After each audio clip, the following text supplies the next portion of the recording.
دیگر خبریں شامل کریں آپ کو پی ٹی آئی ارکان نے آج بھی قومی اسمبلی اجلاس سے بائیکاٹ کر دیا۔ اسمبلی میں اظہار خیال کرتے ہوئے چیئرمین بیرسٹر گوہر نے شکوہ کیا کہ بانی سے ملنے کا موقع نہیں دیا جاتا، پی ٹی آئی کو سیاسی سپیس نہیں مل رہی۔ اسپیکر قومی اسمبلی نے پی ٹی آئی ارکان سے بائیکاٹ نہ کرنے کی اپیل کی۔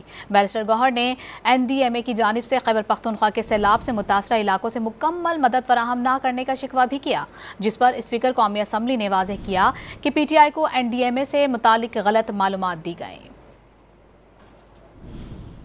سپیس نہیں مل رہی، نکلتے ہیں باہر، آواز اٹھاتے ہیں تو آواز کو دبایا جا رہا ہے، ایوان سے یہاں سے نکل کے باہر جائے تو وہ دروازے بند کیے جاتے ہیں۔ لہٰذا حکومت رویے کے خلاف ہمارے ساتھ جو ناانصافیاں ہو رہی ہے، جو زیادتیاں ہو رہی ہیں، اس کے خلاف ہم اس اسمبلی سے آج ہم بائیکاٹ کریں گے۔ جناب اسپیکر دیکھیں، ہمارے امپورٹنٹ ایشوز ہیں، ایک فلڈ کا ایشو ہے، ایک ہمارے بھائی جو افغانستان میں جو زلزلے سے شہید ہوئے ان کا ایشو ہے، ایک یہ بلوچستان میں ہوا ہے، یہ نیشنل ایشوز ہیں۔ میں سے ہمارا شکوہ رہے گا، این ڈی ایم اے نے ہمیں وہ ہیلپ نہیں کیا جتنا ہیلپ کرنا چاہیے تھا۔ میں یہ صرف کہہ رہا ہوں کہ این ڈی ایم اے کا ہمارا شکوہ میں نے نوٹ کروایا ہے۔ میں گزارش یہ کروں گا، میں این ڈی ایم اے جا کے میں نے اسپیسیفکلی نوید قمر صاحب بھی پنجاب میں جب جا رہے ہیں میں نے بنیر کے ٹینٹ لگانے نہیں دے رہے، میں نے بنیر کے بارے میں اسپیسیفک پوچھا اور وہ اسپیسیفک انہوں نے بتایا آپ کو انفارمیشن غلط ہے۔